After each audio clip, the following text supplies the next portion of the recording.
Hello doctors, welcome to my YouTube channel अपनी micro class. मैं Arpita Chandra.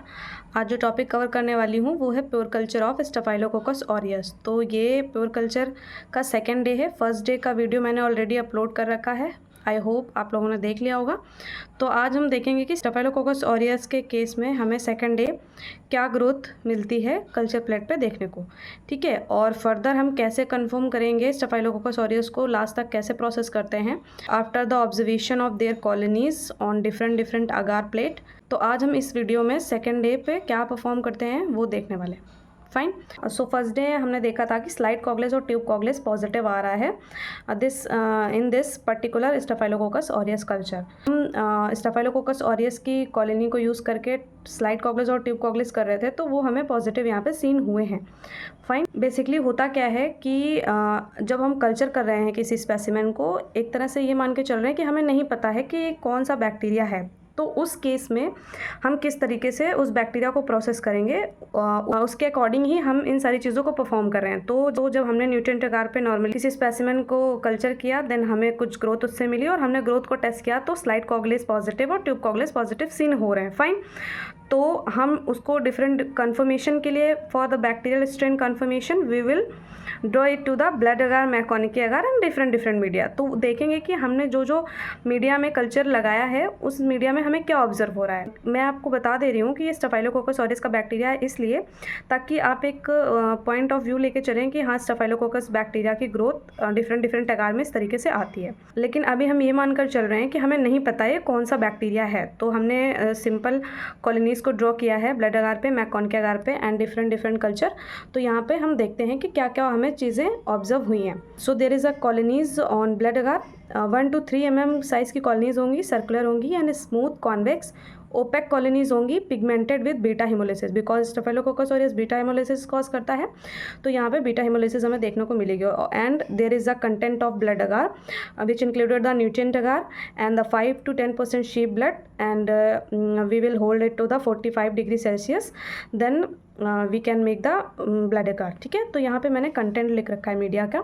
Then the colonies on MacConkey agar, it seems the small pink colour colonies because of the lactose fermentation and without crystal violet and bile salt. तो MacConkey अगार पे basically staphylococcus aureus colonies नहीं देता है, but अगर हम मैकोनिकी अगार के content में से क्रिस्टल वायलेट और बाइल सॉल्ट को रिमूव कर दें तो हम उसमें कॉलोनीज को ऑब्जर्व कर सकते हैं। Okay. And normally MacConkey agar content is bile salt, sodium taurocholate, neutral red, lactose, agar, peptone and crystal violet. These are the content of MacConkey agar media. Fine. Then there is a colonies on chocolate agar. ठीक है, chocolate अगार पे भी हमें colonies देखने को मिलती हैं and there is a 4 to 5% sheep blood we will use for the chocolate agar and the temperature should be 70 degree Celsius. Fine. Then there is some selective media. Selective media के अंदर में आते हैं mannitol salt agar and milk agar. These two are the selective media for the staphylococcus aureus.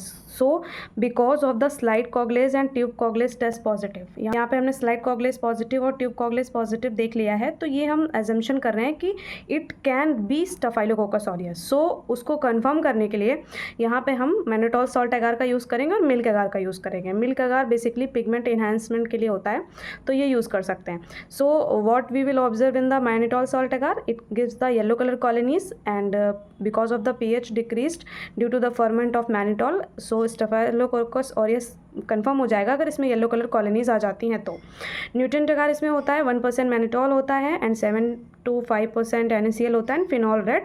Mannitol salt agar में ये सारा content होता है। Then the colonies on milk agar, तो मिल्क अगार में हमें लार्ज येलो कलर कॉलोनीज देखने को मिलती हैं, बहुत ही शाइनी कॉलोनीज होती हैं। सच में मैंने अपनी आंखों से देखा है, बहुत ही ब्यूटीफुल कॉलोनीज आती हैं मिल्क अगार में। I observe that Staphylococcus gives very beautiful yellow color colonies on milk agar। ठीक है, कभी आप लोग भी ट्राई करिएगा अपनी लैब्स में। It enhance the pigment production, 5 to 10% milk use कर सकते हैं हम। ठीक है, and it use the non saturated milk. Then उसके बाद OF टेस्ट होता है, ऑक्सीडेटिव फर्मेंटेटिव टेस्ट बोलते हैं बेसिकली। ये it gives the fermentative reaction because of the staphylococcus aureus is aerobic and facultative anaerobic bacteria. Fine.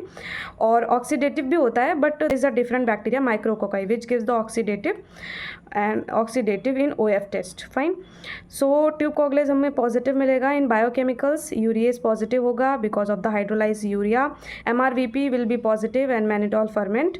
So staphylococcus aureus यहाँ से confirm होता है। अगर मैनिटोल को फर्मेंट नहीं करेगा तो वो स्टेफाइलोकोकस एपिडर्माइडिस स्पीसीज में चला जाएगा and it's give the negative results for the mannitol test.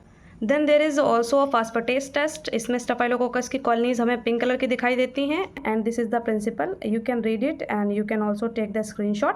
There is a composition of phosphatase test. So basically ये बहुत कॉमन टेस्ट नहीं है but we can perform for the staphylococcus. And जब हमें conformation हो जाता है कि this is a staphylococcus aureus, so at the end हमें डिटेक्ट करना होता है either this staphylococcus is MRSA और MSSA, ठीक है। VRSA को भी डिटेक्ट करना होता है। तो MRSA में हम क्या करते हैं, सिफॉक्सिटिन का यूज़ करते हैं अकॉर्डिंग टू CLSI गाइडलाइन, ठीक है। There is a guidelines for the antibiotics for a particular bacteria. So according to CLSI guideline we will use the cefoxitin disc in a plate. और क्या देखते हैं कि अगर 17 mm से कम जोन ऑफ इनिबिशन आता है then there is a MRSA, ठीक है।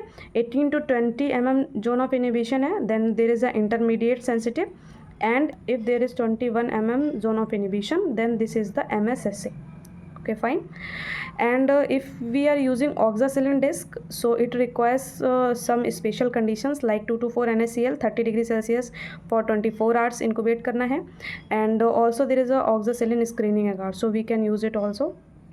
एंड 22 mm से ज़्यादा अगर जोन ऑफ इनिबिशन आता है then there is a sensitive, और अगर 21 mm से कम आता है देन MRSA, ठीक है। MRSA mean the methicillin resistant staphylococcus aureus.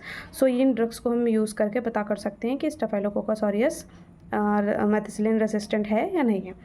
There is also a E strip test to check the MIC of vancomycin. Vancomycin is a very important drug in case of staphylococcus aureus. तो यहाँ पे हम vancomycin use करते हैं, उसकी concentration 1.5 mg/ml होनी चाहिए and E strip को परफॉर्म करेंगे इस तरह से कल्चर में हम एक ई स्ट्रिप को लगाते हैं और यहाँ पे जोन ऑफ इनिबिशन देखते हैं। So it basically define the lowest concentration of vancomycin effective against the staphylococcus aureus like that and if 2 mg/ml से कम जोन ऑफ इनिबिशन है देन देर इज सेंसिटिव, ठीक है। If the zone size is 4 to 8 mg/ml so intermediate it can work and if greater than 16 mg/ml mean 16 mg/ml अगर sensitive zone of inhibition आ रहा है then it is VRSA, vancomycin resistant staphylococcus aureus.